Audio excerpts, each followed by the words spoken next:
குலதெய்வம், குலதெய்வத்தின் மகிமை. எதனால குலதெய்வத்துக்கு இவ்வளோ முக்கியத்துவம் கொடுக்குறோம்?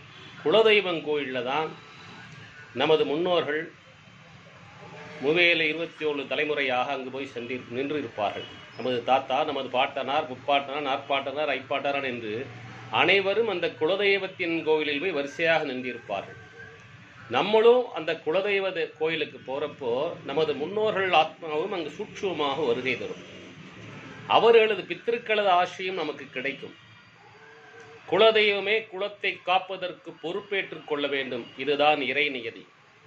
நீங்கள் சிவனை கும்பிட்டாலும் சரி, பிரம்மாவை கும்பிட்டாலும் சரி, விஷ்ணுவை கும்பிட்டாலும் சரி, உலகத்தில் எந்த தெய்வத்தை கும்பிட்டாலும் சரி, எந்த சேத்திரத்துக்கு போனாலும் சரி, உங்களுடைய குலதெய்வத்தின் அனுமதியின்றி அந்த தெய்வ சக்திகள் உங்களுக்கு அருளையோ பொருளையோ தர முடியாது.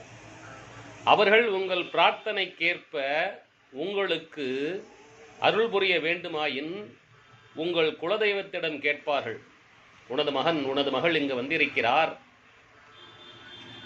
அவரது பிரார்த்தனையை நான் நிறைவேற்றலாம் என்று குலதெய்வத்தின் அனுமதியை கேட்பார்கள்.